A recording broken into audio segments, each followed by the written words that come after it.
మనవడు సార్, నా మనవడు బస్తీలో కార్పొరేషన్ పైపుల్లో వచ్చే మంచినీళ్లు తాగి చచ్చిపోయాడు సార్. అవి ఇలాంటి మంచినీళ్లు కావు సార్, డ్రైనేజీ వాటర్ కలిసిన మంచినీళ్లు.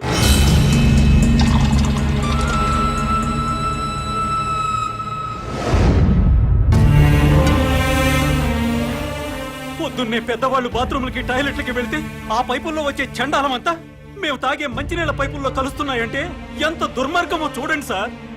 ఎన్నిసార్లు చెప్పినా అధికారులు పట్టించుకోవట్లేదు సార్. ఈ విషయం మంత్రి గారికి చెప్పడానికి వెళ్తే అపాయింట్మెంట్ కూడా ఇవ్వలేదు సార్ మాకు. మంత్రి గారి ఇంట్లో కూర్చొని తీరిగ్గా క్రికెట్ మ్యాచ్ చూసుకుంటున్నారు సార్. కనీసం మంత్రి గారు ఫోన్ లో అయినా దొరుకుతారేమోనని ఫోన్ చేశాం సార్. మంత్రి గారు ఢిల్లీ క్యాంప్కి వెళ్ళారండి, వారం రోజుల తర్వాత వస్తారు. మంత్రి గారి ఫోన్ ఎత్తి మంత్రి గారు ఢిల్లీ వెళ్ళారని చెప్పారు సార్. ఏం చేయాలో తెలియక అధికారులను నిలదీద్దామని వాటర్ బోర్డు ఆఫీస్కి వెళ్ళాం సార్.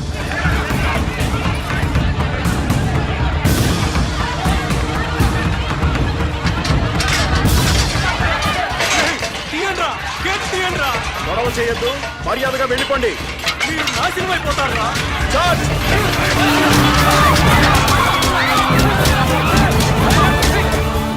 చనిపోయిన పిల్లాడి శవాన్ని కూడా కొట్టారు సార్.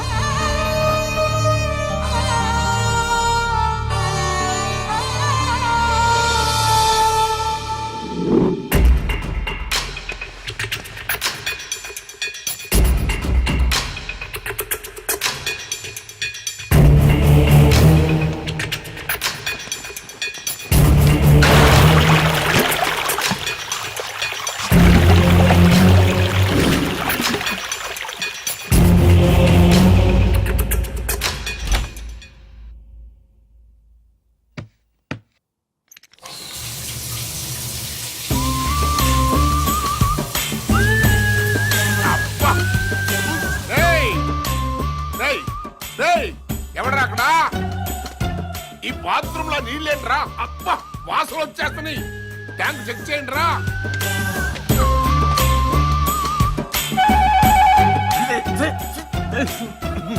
అన్నా, ట్యాంక్ లో డ్రైనేజ్ వాటర్ ఉందన్నా?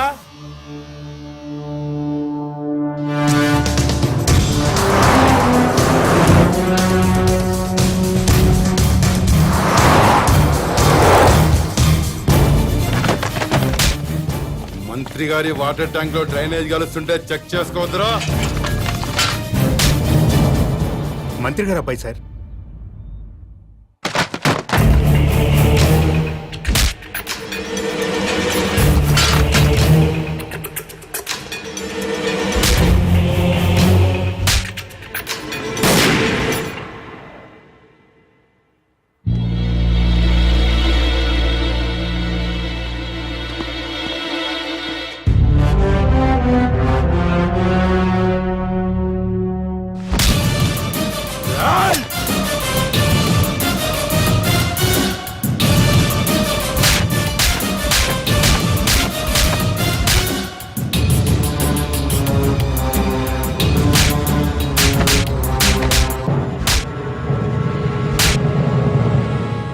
రెండు నిమిషాల్లో నీ బాబు ఇక్కడ ఉండాలి.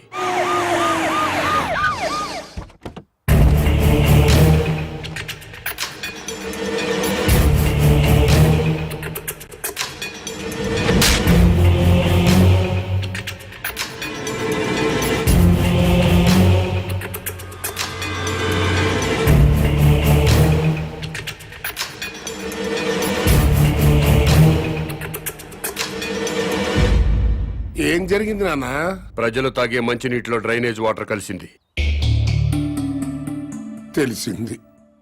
బాధపడుతున్నా, ఖండిస్తున్నా, దర్యాప్తు జరిపిస్తా, చర్యలు తీసుకుంటా. ప్రభుత్వ నిర్లక్ష్యం వల్ల పసివాడు చనిపోయాడని బాధపడుతున్నారా లేదా? ఎందుకు పన్నండి, నా సొంత బిడ్డ పోయినంత బాధగా ఉంది. నీ ఇంట్లో వాటర్ ట్యాంకులోకి డ్రైనేజ్ వాటర్ వచ్చి కలిసింది. ఆ నీళ్లు మీ ఒంటి మీద పడితేనే మీ మనుషులు ప్రభుత్వ ఉద్యోగులపై దాడి చేశారు. అవే నీళ్లు తాగి ప్రజలు చనిపోతే మీ మనుషులు ఎందుకు స్పందించలేదు? ప్రజలు బాధపడుతుంటే మీరు స్పందించలేదు, కానీ మీకు బాధ వచ్చినప్పుడు మాత్రం వెంటనే ఎందుకు స్పందించారు? తప్ప కాదా? తప్ప కాదా? తప్పే.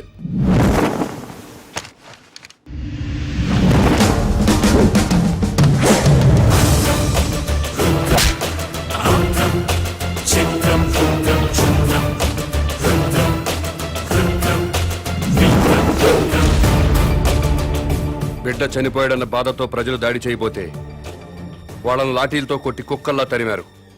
తప్పులేదు, లా అండ్ ఆర్డర్ మెయింటైన్ చేయాల్సిందే. మరి మంత్రి గారి కొడుకు వాళ్ళ మనుషులు దాడి చేస్తుంటే ఎందుకు మీరు లాఠీ చార్జ్ చేయలేదు? తప్పా కాదా? తప్పా కాదా? తప్పే సార్. బట్ మేము డ్యూటీ ప్రజల కోసం చేయట్లేదు, ఎమ్మెల్యేల కోసం, మంత్రుల కోసం చేస్తున్నాం. వాళ్ళు ఏం చెప్తే అదే చేస్తున్నాం. ఎందుకంటే వాళ్ళకి నచ్చిన పోలీసుల్ని వాళ్ళ నియోజకవర్గం స్టేషన్స్ కి ట్రాన్స్ఫర్ చేయించుకుంటారు. అందుకే వాళ్ళు ఏ వెధవ పనులు చేయమన్నా సిగ్గుపడకుండా చేస్తున్నాం. మమ్మల్ని కూడా చెప్పుతో కొడతారో ఉమ్మేస్తారో మీ ఇష్టం. ఎవడో అధికారంలోకి వస్తే వాడు పోలీసులతో ఫుట్బాల్ ఆడుకోవడం తప్పా కాదా? తప్పే. మీరు పదవుల్లోకి వచ్చింది ప్రజల మీద బతకడానికా, ప్రజల కోసం బతకడానికా? ప్రజల కోసమే. అంటే ప్రజల్లా బతకాలి. అవునండి. ప్రజల్లాగా ప్రజలతోనే బతకాలనుకుంటే ప్రజలు సంతోషంగా ఉన్నప్పుడే మీరు సంతోషంగా ఉండాలి. అవునండి. ప్రజలు ఏడుస్తున్నప్పుడు మీరు ఏడవాలి. అవునండి. ప్రజలు ఏం తిని బతుకుతున్నారో అదే మీరు తిని బతకాలి. అవునండి. ప్రజలు డ్రైనేజీ వాటర్ తాగితే అవి మీరు తాగాలి. అది ఎట్టకుదు. రండి, ప్రజల్లా బతుకుదురు గాని.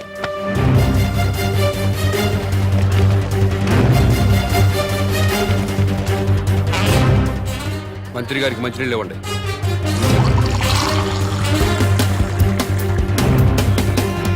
తాగు. నేను తాగలేదు, నువ్వు తాగలేవా? తాగు తాగు. రోజు మేము తాగేది అయ్యే. తాగు తాగు.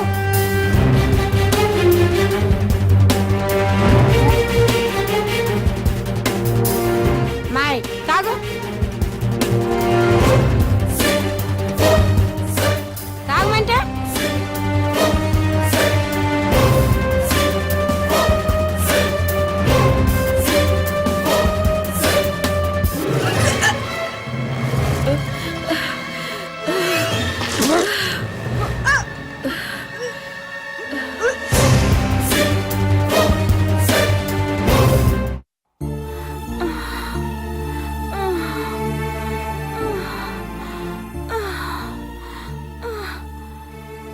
నీళ్లు తాగాక బస్తీలో పిల్లోడు చచ్చాడు. అమ్మా, నేను చేస్తానేమోనండి. ఏం లేదులేవే, మోషన్స్ ఎక్కువయ్యి ఒంటో నీరంతా పోయింది. అందుకే ఆ నీరసం. సెలైన్ ఎక్కిస్తున్నారు కదా, ఏం కాదులే.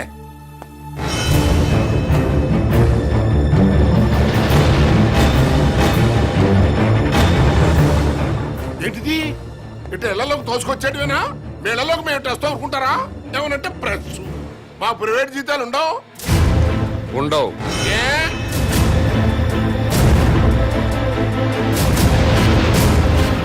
ప్రజాసేవ చేయడానికి రాజకీయాల్లోకి వచ్చినోడికి ప్రైవేట్ లైఫ్ ఉండదు, అంతా పబ్లిక్ లైఫే. ప్రైవేట్ లైఫ్ కావాలనుకుంటే మంత్రిగా రాజీనామా చెయ్యి, రాజకీయాల నుంచి తప్పుకో. జీవితంలో నీ మొహం చూడం.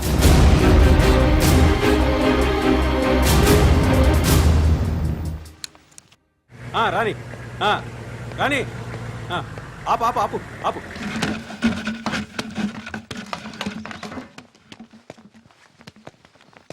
అన్నా, ఇంకో ట్యాంకర్ కావాలేమో మేడం గారిని అడగండి.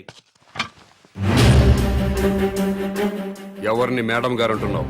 మంత్రి గారి భార్యనండి. బస్తీలో మంచినీళ్లు సప్లై చేసేటప్పుడు బస్తీలో ఉన్న ఆడవాళ్లను ఇలాగే మేడం గారిని గౌరవంగా పిలుస్తావా? ఇలాగే గౌరవంగా పిలుస్తావా అని అడుగుతున్నాను. మీకే చెప్పేది, దున్నపోతలో ఉన్నారు. ఓ తోసుకురాపోతే లైన్ లో రావట్లేదా? ముందుకు వచ్చారంటే మొహం బయలుదే. వెళ్ళు.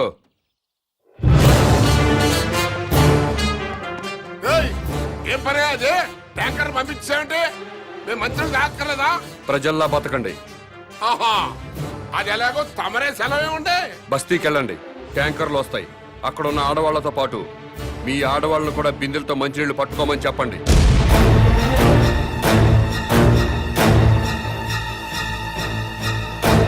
నేను మంత్రి గారి భార్యనండి. బస్తీ ఆడవాళ్ళతో కలిసి మంచిళ్ళ కోసం బిందె పట్టుకొని క్యూలో నిలబడాలా? లేబర్ కి మనకి తేడా లేదా డాడీ? వాళ్ళు ప్రజలమ్మా, ఆ మాట వాళ్ళని అనలేం కదా. ఎందుకు అనకూడదు? వాళ్ళేమైనా మన ఊరికే ఓట్లు వేశారా? కోట్ల రూపాయలు కుమ్మరించాం. 75 లక్షల రూపాయల బ్రాండీలు విస్కీలు తాగి ఓట్లేశారు. ఊరికే వేశారా?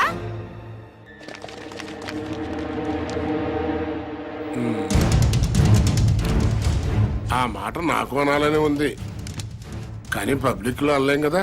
అంటే ఏమవుతుంది డాడీ? పదవి పోతుంది అంతేగా? పోనివ్వండి, మేం మాత్రం బిందెలు పట్టుకుని క్యూలో నుంచోం. సరే, నాకు తప్పేదే ఉంది. మీ తరఫున బిందెలు పట్టుకుని క్యూలో నేనే నించుంటా.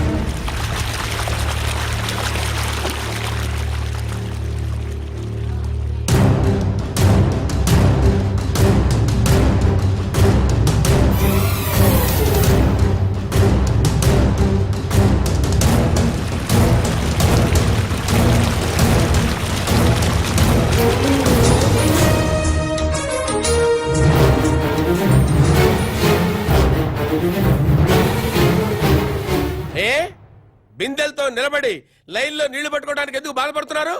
అధికారంలో ఉన్న వాళ్ళ భార్యలు ప్రజల కంటే గొప్పోళ్ళా?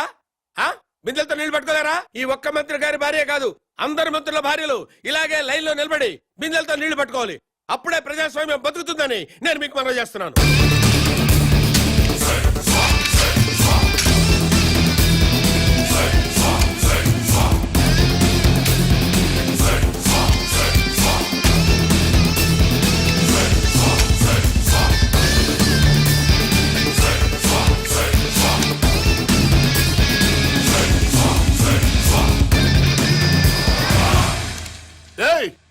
అదేంటయ్యా బాత్రూమ్లకు తాళాలేస్తున్నాయంటే?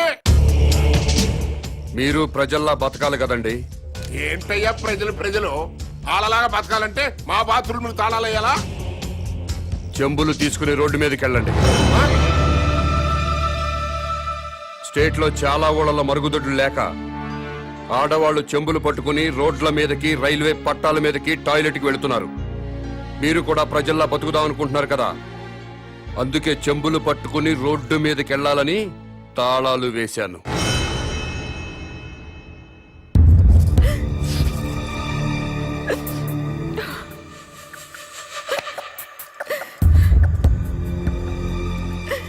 ఇంతకంటే చచ్చిపోవడం నయం. ఏంటి డాడీ ఇది? మినిస్టర్ గా మీరేం చేయలేరా? ప్రజల్లాగానే మనము బతకాలంటున్నాడు కదమ్మా. ప్రజలంతా చికెన్ గునియాతో బాధపడుతున్నారు, మనం కూడా చికెన్ గునియా తెచ్చుకోవాలా? లవ్ పేరు చెప్పి ఆడపిల్లల మీద యాసిడ్ పోసి చంపుతున్నారు, మనము చంపాలా? ఆర్గ్యుమెంట్ వద్దమ్మా. ఈ సమస్యకి ఒక్కటే పరిష్కారం. మనం జనంతో పాటు చెంబుట్టుకుని రోడ్డు మీదకి వెళ్ళకూడదు అనుకుంటే నేను ఎమ్మెల్యేకి రాజీనామా చేయాలి, మంత్రి పదవికి రాజీనామా చేయాలి. అసలు టోటల్ గా నేను రాజకీయ సన్యాసమే చేసేయాలి. అభిమానం ముఖ్యమో అధికారం ముఖ్యమో మీరే నిర్ణయించండి.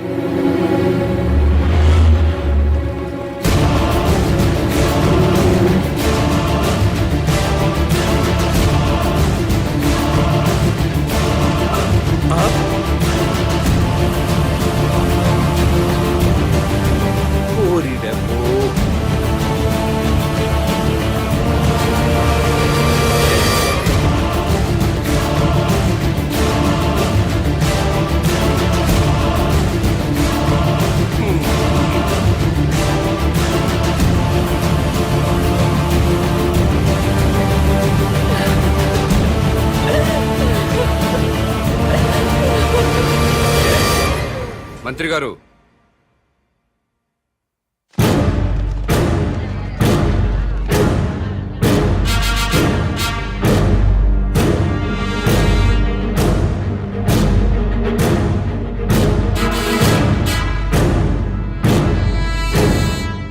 కన్నీళ్లు మంత్రుల కుటుంబాలకే కాదండి, మా ఊరు ప్రజలకు కూడా ఉంటాయి, మా ఆడవాళ్లకు కూడా ఉంటాయి. నలుగురిలో మొగుడు ముందు నిలబడడానికి కూడా ఆడది మొహాట పడుతుంది. అలాంటిది పొద్దున్నే చెంబు తీసుకుని రోడ్డు మీద నిలబడాలంటే ఎంత సిగ్గుపడుతుందో ఎంత అవమానంతో చచ్చిపోతుందో తెలీదా సార్ మీకు? ఈ దేశంలో అన్నిటికంటే ఉప్పు చీప్ సార్. ఉప్పు కంటే కూడా ఆడదాని పరువు చీప్ అనేలా మీలాంటి నాయకులు ప్రవర్తిస్తున్నారు. మనుషులైతే సిగ్గుపడండి, మనసుంటే ఆలోచించండి.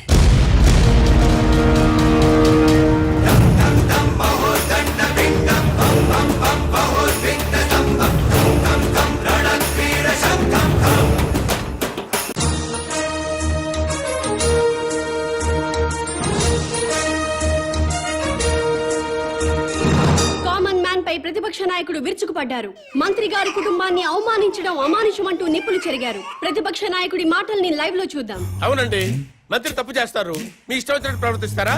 మంత్రి ఫ్యామిలీ ఏం పాపం చేసింది? వాళ్ళని రోడ్డు ఎక్కించి అవమానిస్తారా? బాత్రూమ్లకు తాళాలు వేస్తారా? ఆ గవర్నమెంట్ తప్పు చేయదా? తప్పు చేస్తే అసెంబ్లీకి తాళాలు వేస్తున్నారా? సెక్రటరీ తాళాలు వేస్తారా? అలా మాట్లాడితే కుదరదు. కామన్ మ్యాన్ ని లైన్ లోకి వచ్చి మాట్లాడమనండి.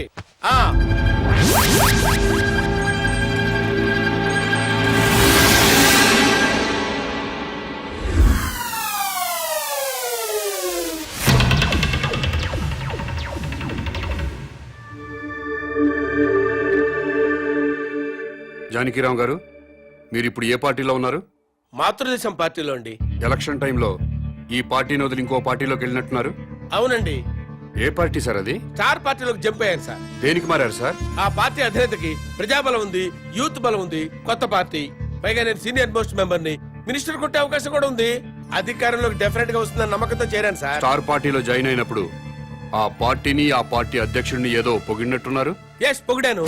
స్టార్ పార్టీలో సామాజిక న్యాయం ఉంది, అవినీతిపై పోరాటం ఉంది, ప్రజలపై ఆరాటం ఉంది. పార్టీ అధ్యక్షుడు నీతిమంతుడు. మాతృదేశం పార్టీ నుంచి బయటకు వచ్చినప్పుడు ఆ పార్టీని ఆ పార్టీ అధ్యక్షుడిని ఏదో తిట్టినట్టున్నారు. తిట్టాను. మాతృదేశం అంతా వన్ మ్యాన్ షో సార్. అక్కడ ఆయన ఒక్కడే కింగ్ సార్. అందుకే బయటకు వచ్చాను సార్. సీనియర్లకు విలువ లేదు, జూనియర్లకు తావు లేదు, వెన్నుపోటు రాజకీయాలు. ఎలక్షన్ తర్వాత స్టార్ పార్టీ నుంచి ఎందుకు బయటకు వచ్చారు సార్? ఎలక్షన్స్ జరిగినాయి, పార్టీ పోయింది, గ్లామర్ పోయింది, ఇంకక్కడుండి మేము చేసేదే ఉంది. అందుకనే స్వగృహ ఆపరేషన్ తో మాతృదేశంలో చేరిపోయాం. స్టార్ పార్టీ నుంచి బయటకు వచ్చినప్పుడు ఆ పార్టీని ఆ పార్టీ అధ్యక్షుడిని ఏదో తిట్టినట్టున్నారు. తిట్టేశా. స్టార్ పార్టీ అధ్యక్షుడు అవినీతి పరుడు, కులం పిచ్చి, వర్గం పిచ్చి, పార్టీ టికెట్లు అమ్ముకున్నారు. నిజంగా స్టార్ పార్టీ అధ్యక్షుడికి కులపిచ్చి ఉందా సార్? లేదు సార్. డబ్బులు తీసుకుని ఎమ్మెల్యే టికెట్లు అమ్ముకున్నారా సార్? లేదు లేదే. నిజంగా స్టార్ పార్టీ అధ్యక్షుడు అవినీతి పరుడా సార్? No no no. మరెందుకు సార్ స్టార్ పార్టీని పార్టీ అధ్యక్షుడిని విమర్శించారు? మరి తిట్టకపోతే బయటికి ఎలా వస్తాను సార్? మళ్ళీ మాతృదేశం పార్టీలో జాయిన్ అయినప్పుడు ఆ పార్టీని ఏమని పొగిడారు సార్? మాతృదేశం పార్టీ నాకు రాజకీయ జన్మనిచ్చిన పార్టీ. ఆ పార్టీలో చేరితే మా అమ్మ కౌగిల్లో చేరినట్టుంటుంది. తిరిగి నా పుట్టింటికి వచ్చినట్టుంది. ఆ పార్టీ కోసం నా ప్రాణాలు ఇస్తా, ఆ పార్టీ కోసం రక్తం దారపోస్తా. మీరు ఇప్పటికే స్టేట్ లో ఉన్న అన్ని పార్టీలు మారారు. ఇలాంటి రాజకీయ నాయకుల్ని ప్రజలు ఏమనుకోరా సార్? ఏంటి సార్ జనం గురించి మాట్లాడతారు? వాళ్ళు ఏంటనుకున్నారు సార్? మందు పోయిస్తే ఓట్లేస్తారు సార్, డబ్బులు ఇస్తే ఓట్లేస్తారు సార్, క్యాస్ట్ ని బట్టి ఓట్లేస్తారు సార్. ఒక అభ్యర్థి గుణాన్ని బట్టి ఎవరైనా ఓట్లేస్తారా సార్? వెయ్యరు సార్ వాళ్ళు. అందుకే మేమేం చేసినా వాళ్ళు మమ్మల్ని తిట్టే హక్కు లేదు సార్. అది సార్ జరిగింది. ఏంటి సార్ జనాన్ని ఇలా అన్నాను, కోపం వచ్చిందా మీకు? నిజంగా జనం మంచోళ్ళు అయితే ఒక సిన్సియర్ అభ్యర్థిని ఎందుకోరు సార్? వాళ్ళు చేసేది తప్ప కదా సార్? వాళ్ళని ఎలా బాగు చేయాలని నేను ఆలోచిస్తున్నాను సార్. దాని గురించి ఆలోచిస్తున్నాను సార్ నేను.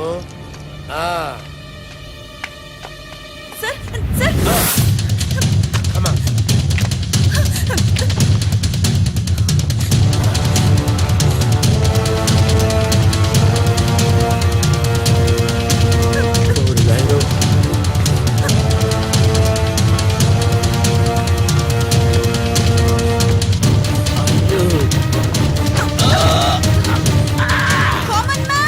ఇతను పారిపోతున్నాడు, రండి.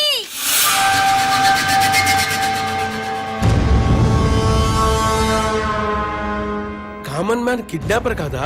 కామన్ మ్యాన్ కిడ్నాపర్ కాదు, నా ఫ్రెండ్. ఇదంతా డ్రామా. డ్రామానా? కామన్ మ్యాన్ ప్రతిపక్ష నాయకుడిని కిడ్నాప్ చేసిన సంగతి మనకి తెలుసు. అయినా కామన్ మ్యాన్ సిటీలో దర్జాగా తిరుగుతున్నాడు. అరెస్ట్ చేయడం పక్కన పెడితే కనీసం కామన్ మ్యాన్ ని అడిగే సాహసం చేయలేకపోయింది ప్రభుత్వం.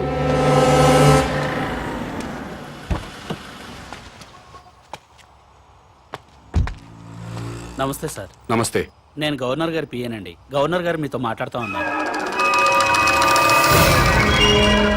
హలో సార్, ఒక్క నిమిషం మాట్లాడండి సార్.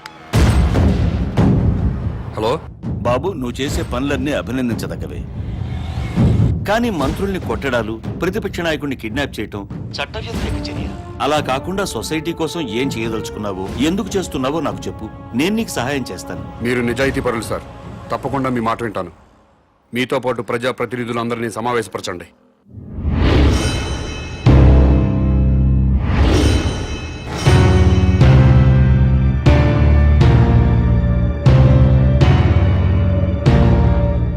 నీకేం కావాలి? నాకేం అక్కర్లేదు. మరెవరికి కావాలి? రాజకీయాల్లో సిస్టమ్ ఉండాలి. ఎలాంటి సిస్టమ్? భక్తుల కోసం తిరుపతి కొండపై ఉన్న సిస్టమ్. నువ్వు తాగుబోతువా, తిరుగుబోతువా, రౌడీవా, గోండావా అన్నది మాకు అనవసరం. తిరుపతి కొండపైకి ఎక్కాలంటే మాత్రం భక్తుడిగా మారాలి. కొండపై ఉన్నంతసేపు తాక్కూడదు, తిరగకూడదు. ఎలాంటి తప్పుడు పనులు చేయకుండా భక్తితో ఉంటూ భక్తుడిలాగా కొండ దిగిపోవాలి. కొండ దిగాక మీ ఇష్టం.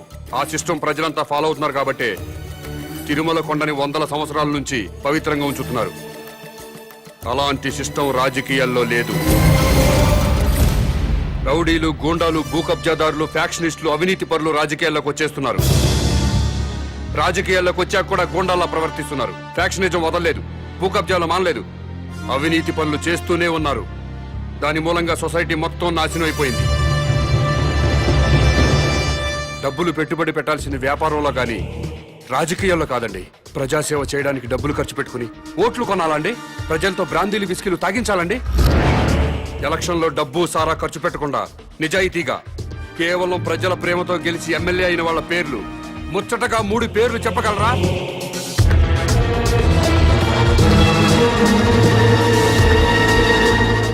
పది కోట్లు ఖర్చు పెట్టి ఎలక్షన్లో గెలుస్తున్నాడంటే రేపు 100 కోట్లు సంపాదించుకోవచ్చన్న వ్యాపార సూత్రం తప్పితే ప్రజాసేవ చేయడానికి కాదు. అందుకే రాజకీయాల్లో సిస్టమ్ ఉండాలి. ఎలాంటి సిస్టమ్ ఉంటే రాజకీయాలు బాగుపడతాయో నువ్వే చెప్పు. ఎలక్షన్లో ఎమ్మెల్యేగాను, ఎంపీగాను నిలబడ్డవాడు ఎలక్షన్ కమిషన్ ఆధ్వర్యంలో రాష్ట్ర రాజధానిలోనే ఉండాలి. నామినేషన్లు వేశాక ఓట్లు అడగడానికి ప్రజల మధ్యకి వెళ్ళడానికి వీల్లేదు. ఇంటింటికి తిరగడానికి వీల్లేదు. పాదయాత్రలు, ఊరేగింపులు ఉండడానికి వీల్లేదు. మీటింగులు, స్పీచులు ఇవ్వడానికి వీల్లేదు. పార్టీ జెండాలు పట్టుకుని ఏ పార్టీ కార్యకర్త ప్రచారం చేయడానికి వీల్లేదు. ఎలక్షన్లో నిలబడ్డ పార్టీల గురించి, పార్టీ అభ్యర్థుల గురించి టీవీల ద్వారా, పత్రికల ద్వారా ప్రజలకు ఎలక్షన్ కమిషనే తెలియజేయాలి. అది చూసి జనం వాళ్ళకి నచ్చిన వాళ్ళకే ఓట్లేసుకుంటారు. తెలీదా? మేము ప్రజల్లోకి వెళ్ళకపోతే మా పార్టీ సిద్ధాంతాలు ఓటర్లకు ఎలా తెలుస్తాయా? పాదయాత్రలు చేసుకుంటూ ఇల్లు తిరిగి ప్రచారాలు చేసుకోకపోతే మా పథకాలు, మా వాగ్దానాలు ప్రజల్లోకి ఎలా చొచ్చుకుపోతాయని. ఊరేగింపులు లేకుండా, మీటింగ్లు లేకుండా, కార్యకర్తలు జెండాలు పట్టుకోకుండా ఎలక్షన్ ఎలా చేస్తామండి? అసలు మేమే ఎమ్మెల్యే అభ్యర్థులమని జనానికి ఎలా తెలుస్తుంది? మీరు ఇల్లు తిరిగి ప్రచారం చేయకపోతే మీ పార్టీ సిద్ధాంతాలు ప్రజలకు తెలియవా? తెలీదు. ప్రభుత్వ ఆరోగ్యశ్రీ పథకం పెట్టింది. వైఎస్ఆర్ గారు ఇల్లు తిరిగి ప్రచారం చేశారు. ఆరోగ్యశ్రీ పథకం పెట్టామని టీవీల్లోనూ పత్రికల్లోనేగా ప్రకటించింది. ప్రజలందరికీ తెలియలేదా? ఆసుపత్రికి వచ్చి వైద్యం చేయించుకోవడం లేదా? ఎన్టీ రామారావు గారు 2 రూపాయలకే కిలో బియ్యం పథకం ప్రవేశపెట్టారు. 2 రూపాయలకే కిలో బియ్యం ఇస్తున్నామని ఇల్లు తిరిగి ప్రచారం చేశారా? పత్రికల్లోనేగా ప్రకటించారు. రాష్ట్రం మొత్తం తెలియలేదా? ప్రభుత్వ పథకాలన్నీ టీవీలు, పత్రికల ద్వారా ప్రజలకు తెలియంగా లేంది మీరే ఎలక్షన్లో నిలబెట్ట అభ్యర్థులని ప్రజలకి తెలియదా? ఆ సంగతి మీకు తెలియదా? తెలుసు. అయినా మీరు ఎలక్షన్లో జనం మీద పడతారు. ఎందుకంటే ఓట్ల కోసం డబ్బులు పంచాలి. జనానికి కులం పిచ్చి, మతం పిచ్చి ఎక్కించాలి. మీకు ఓట్లేరు అన్న వాళ్ళపై పోలీసు కేసు పెట్టి వేధించాలి. హత్య రాజకీయాలు చేయాలి. ప్రాణాలు తీయకుండా ప్రజా